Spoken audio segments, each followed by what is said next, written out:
lo mejor que ves. Guatevisión, lo mejor que ves. Guatevisión.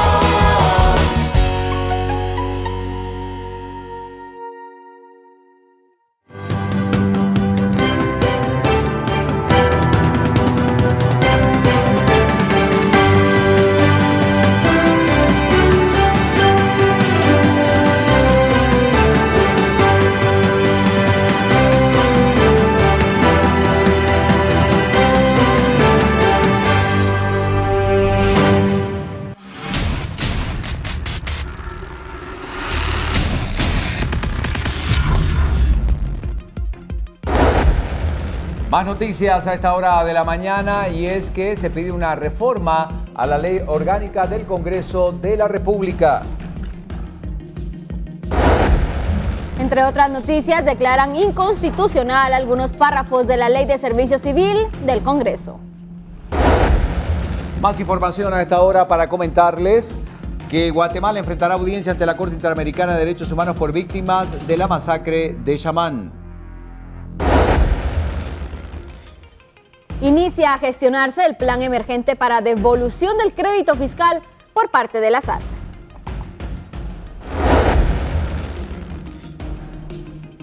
Lamentable la situación ocurrida en Damasco, más de 20 personas que pierden la vida por un ataque aéreo. Sospechoso de los atentados de París en el año 2015, se niega a responder preguntas del tribunal.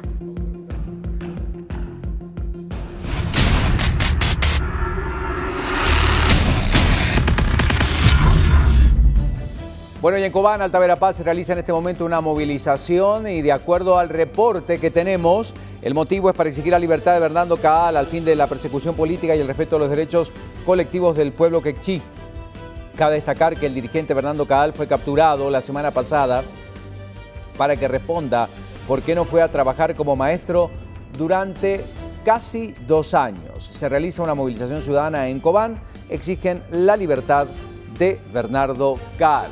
Son las noticias que tenemos esta mañana, y dando una vuelta de página nos vamos a meter de lleno en los departamentos. Seguimos hablando de lo que sucede en Guatemala, en el interior de la República, con Sara Guerrero.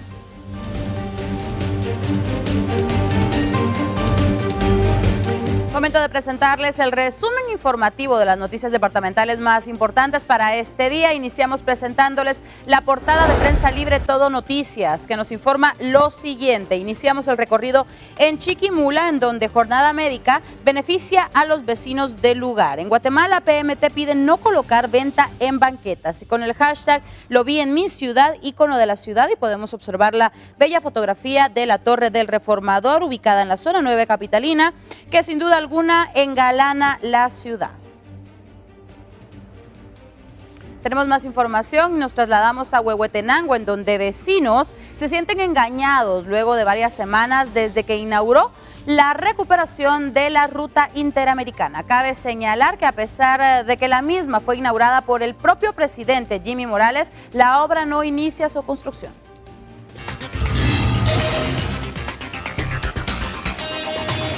A todos ustedes, desde Quetzaltenango hasta Huehuetenango, pasando por todos los rinconcitos, para nosotros va a ser un gusto poderles servir. Hacia la Mesía, ya trabajaremos también esa parte, estamos en breve trabajando con todo eso. El 18 de enero las autoridades hicieron fiesta para anunciar que iniciaban los trabajos.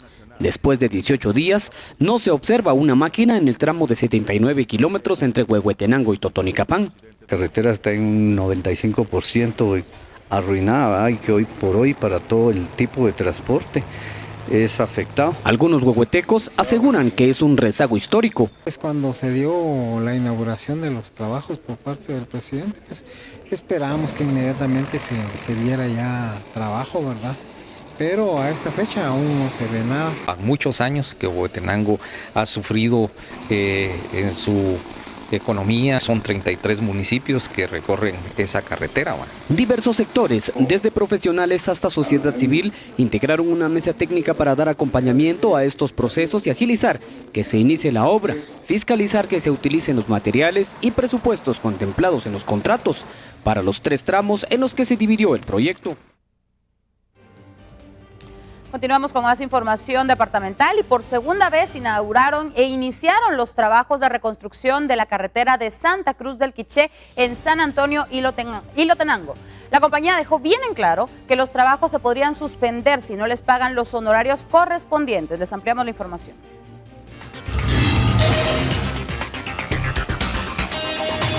Representantes de la compañía Coindra, acompañados de la gremial de transportistas, iniciaron los trabajos de reconstrucción de la carretera de Santa Cruz del Quiché a San Antonio y Lotenango. Otra vez, el representante de la compañía señaló que si el gobierno no les paga 40 millones de quetzales que les adeudan como pago de la primera fase, detendrán los trabajos. Mire, nosotros, como le digo, nosotros vamos a hacer todo lo humanamente posible para trabajar con los fondos propios de la compañía.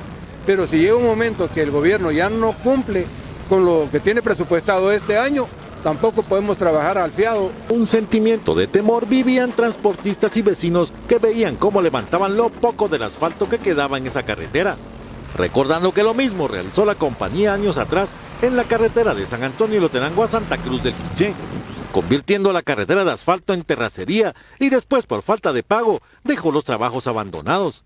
La gremial de transportistas amenazó con que si eso sucede, se irán a medidas de hecho. Si esto se para, yo pienso que aquí sí vamos a tener que movilizar a toda la gente que está consciente de este proyecto, del dinero de nuestros impuestos que en parte se ha perdido y que... Y vecinos de la aldea Santa Rita en Salcajá, Quetzaltenango, participaron de una consulta comunitaria. Cabe señalar que por medio de esta expresaron oposición a que se instale una planta de asfalto. Les ampliamos la información. Los 160 asistentes en el Salón Comunal de la aldea para la consulta comunitaria votaron por unanimidad contra la planta de asfalto. El tema de hoy es sobre una empresa que viene a instalarse en nuestra comunidad sin los permisos correspondientes, pero sobre todo sin la consulta de nosotros como comunitarios a todo lo que puede haber. Y como hemos dado cuenta en la actividad, pues toda la población está en contra que se venga a instalar esta empresa. Los pobladores firmaron el acta de la asamblea extraordinaria y aseguran que respaldarán a la alcaldía comunal. Así nosotros digamos de que si todos los vecinos no están de acuerdo, pero también tienen que colaborar porque sabemos de que la unión hace la fuerza.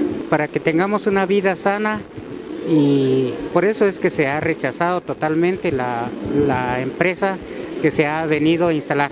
Estamos viendo que hay una empresa que quiere funcionar en nuestra comunidad y estamos viendo el problema del impacto ambiental que va a causar en nuestra comunidad. Los vecinos también consideran injusto que la empresa utilice el agua de la aldea, que ya es escasa, y no retribuya en algo a la población. Finalizamos así el bloque de noticias departamentales. Continuamos con más en Viva la Noticia. Y seguimos hablando de lo que sucede en el mundo con las noticias internacionales.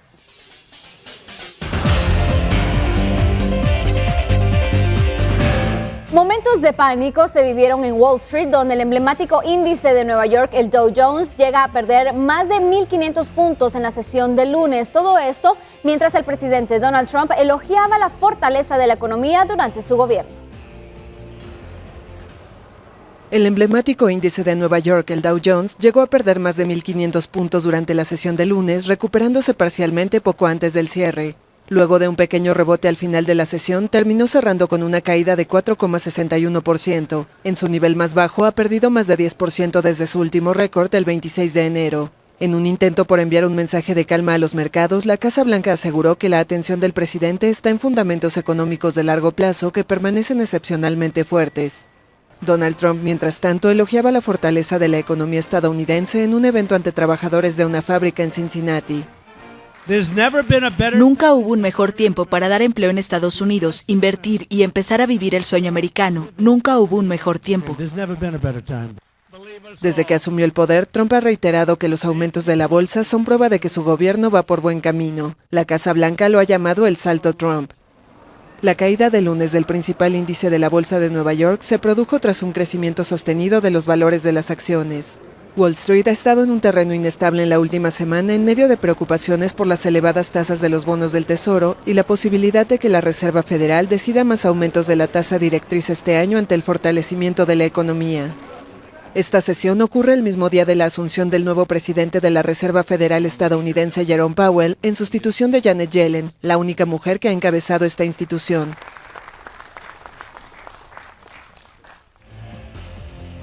Y Venezuela está lista para enfrentar sanciones petroleras de Estados Unidos, declaró el secretario de Comunicados en relación al tema. Estas declaraciones las da luego de que el secretario estadounidense Rex Tillerson advirtiera durante su gira por Argentina las intenciones de su gobierno de adoptar nuevas medidas contra el gobierno de Nicolás Maduro.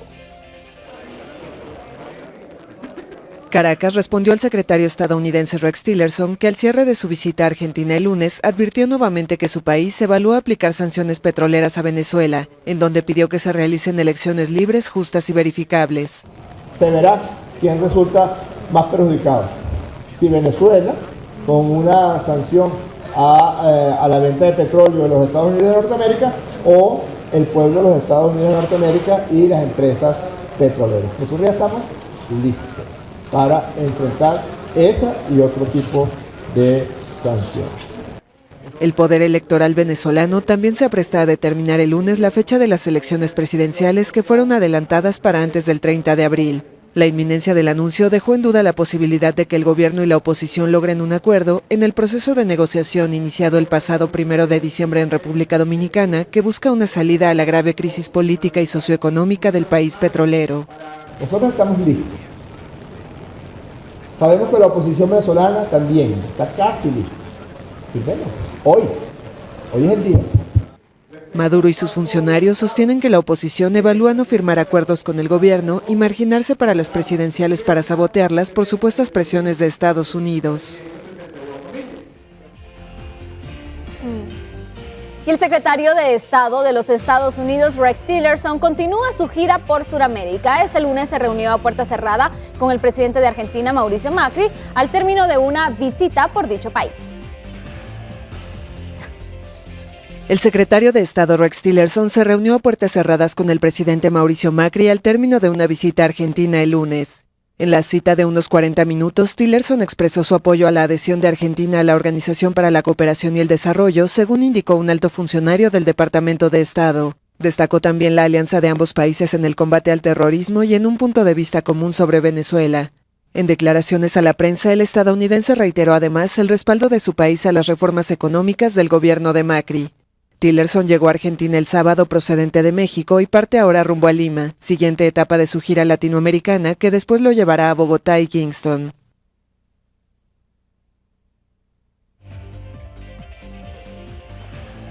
Y debido a los malos resultados de la Liga Nacional, algunos equipos empiezan a realizar cambios. El Ajú cambió entrenador y Malacateco dejó al margen a un delantero extranjero. Eso se lo vamos a comentar en un ratito nada más, porque es parte de la actividad deportiva de lo que vamos a anticipar a continuación. Pero hay algunas otras noticias que dar a conocer a esta hora de la mañana. Y es que el presidente Donald Trump amenaza a Guatemala y a otros países con recortar ayuda. Esto en el caso de permiso de drogas, justamente.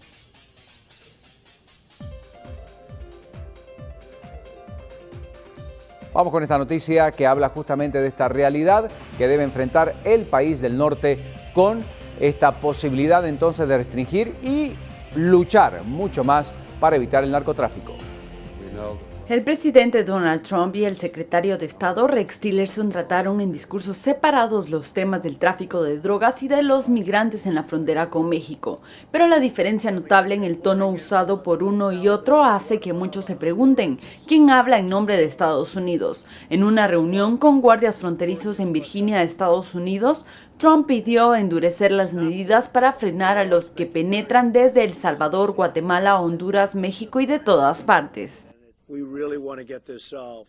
En realidad queremos que esto pare, queremos fronteras fuertes, queremos leyes, queremos que pare eso de capturar gente y luego dejarlos libres.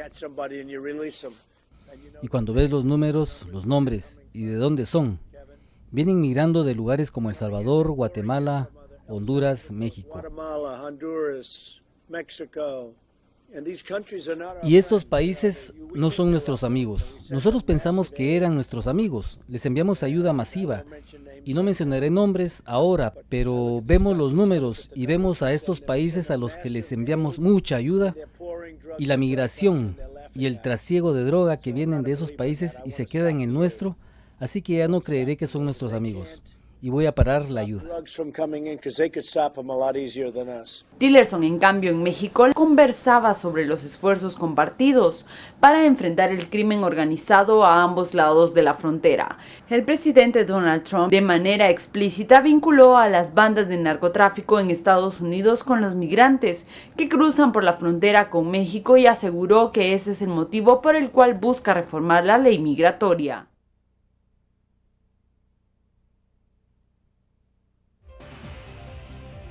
Y tenemos que seguir hablando de lo que sucede en el mundo. Información extra que llega a nuestra mesa de trabajo y es que descubren a nepalíes indocumentados. 13 ciudadanos originarios de Nepal fueron remitidos por la Policía Nacional Civil hacia la Dirección General de Migración. Cabe destacar que estos nepalíes fueron descubiertos en territorio guatemalteco cuando viajaban indocumentados en el kilómetro 78 hacia Suchitepeques. De momento se trasladan a Migración para dilucidar su situación en el país. La noticia que compartimos esta mañana y damos una vuelta de página, ahora sí, ya habíamos anticipado algo de los deportes, pero Pedro nos cuenta. Vamos entonces con los deportes con Pedro Chanel. Muchas gracias, compañeros, 7:23 de la mañana y bueno, seguimos entonces sí con la actividad deportiva y para eso nos acompaña Todo Deportes de Prensa Libre para mantenerle a usted pues muy informado de todo el acontecer nacional e internacional en el tema y es torneo plagado de lesiones y es que más de 20 jugadores sufren lesiones en el torneo Clausura 2018.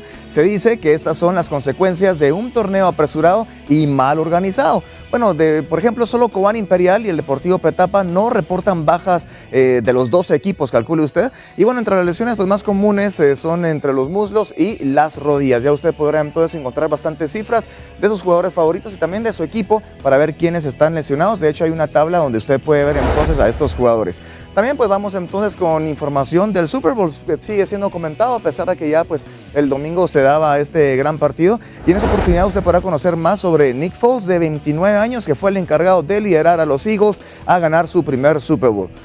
También pues lo que es muy comentado en redes sociales y en varios medios de comunicación es la humildad de este atleta, donde pues semanas antes simplemente era un suplente y ahora es pues catalogado como un héroe nacional.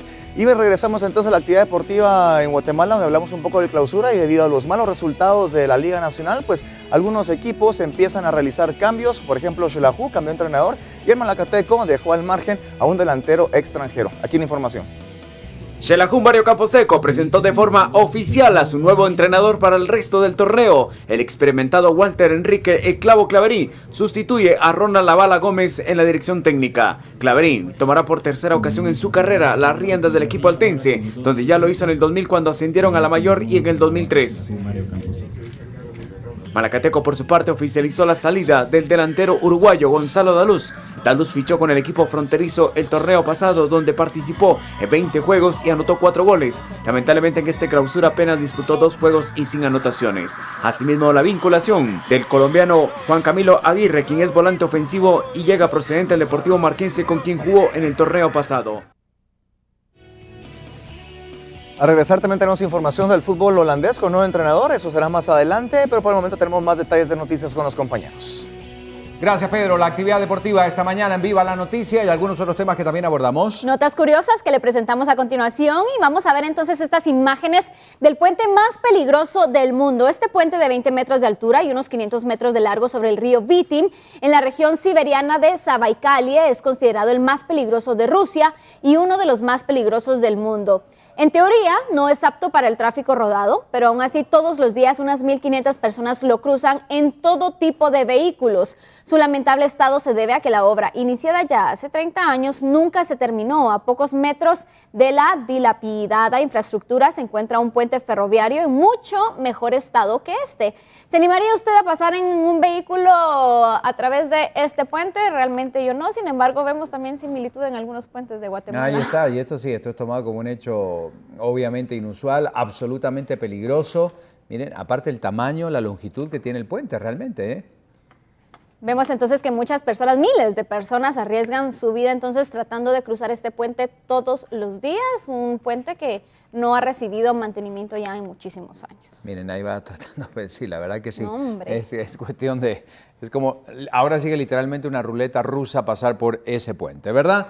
Y bueno, hablando de lo que ocurre en el mundo, fíjense ustedes que es uno de los lugares que obviamente, y en esta época del año llega el Día del Cariño, mucha gente quiere llegar a uno de los lugares más románticos que tiene Italia, que es Venecia, y una de las cosas que hay que hacer sí o sí es pasear en góndola, o sea, es parte del atractivo, los canales venecianos. Sin embargo, se quedaron sin agua. Los famosos canales de la ciudad están con el agua a un nivel mínimo, efectivamente, y en muchos de ellos ni siquiera se puede navegar. Una estampa muy distinta a la que buscan los miles de turistas que viajan a la ciudad italiana con la ilusión de dar este romántico paseo en góndola. Este es el segundo año consecutivo en que la ciudad ha visto niveles de marca históricamente bajos. Y justo en febrero, en pleno mes de carnaval, el Gran Canal, uno de los principales corredores del tráfico de Venecia, permanece abierto para los autobuses acuáticos de la ciudad que han sido desviados de los canales más pequeños. Pero miren ustedes, es realmente una fotografía histórica, ver cómo esta marea excepcionalmente baja puede ser consecuencia, según la prensa de ese país, del fenómeno astronómico de la superluna azul de sangre, que se pudo observar en diversos puntos del planeta. También apuesta que esto tiene que ver con la negligencia de las autoridades, que han mantenido el centro histórico durante al menos un siglo sin darle el mantenimiento necesario. Pero más allá de las causas, se espera que cuando suba la marea se puedan volver a observar los paisajes de la hermosísima Venecia, pero imagínense los canales sin agua. Además dicen que hay un detalle, yo no he tenido la oportunidad de visitar ese lugar, pero que también el olor que hay ahí no es muy agradable tampoco. En ciertas épocas del año, desde mi experiencia, no siempre huele bien, es más, huele a pizza, huele a pasta, huele a pomodoro, huele a bien. Queso, salsa. Siempre en dos oportunidades con el temor de encontrarme en algún momento, fueron épocas muy distintas del año, y la verdad que no, que huele muy bien. Bueno, no pues huele a una ciudad cualquiera, obviamente hay agua, pero no por esto. Hay mucha gente que habla de un olor fétido, un olor fuerte, de agua estancada, pero no me ha tocado. Sí conozco la experiencia de algunas personas que dicen esto de Venecia, del Nilo, pero sin embargo, bueno, es de acuerdo a la época del año en la que uno llegue y el nivel, ¿verdad?, de querer tener ese detalle de cada una de estas cosas, ¿no? Pero así está Venecia a esta mañana y nosotros se lo contamos. Ahora vamos a una vuelta de página porque tenemos que hacer una pausa, pero ya volvemos. Ya regresamos con más, envía la noticia.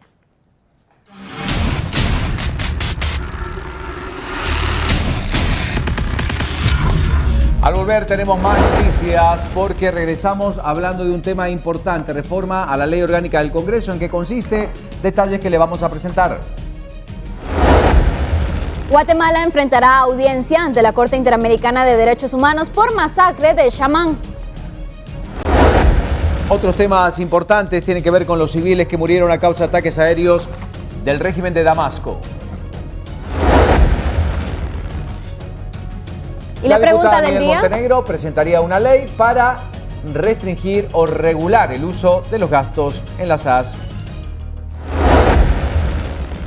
Deportes, no se pierda lo que viene porque la selección holandesa estrenaría entrenador nuevo.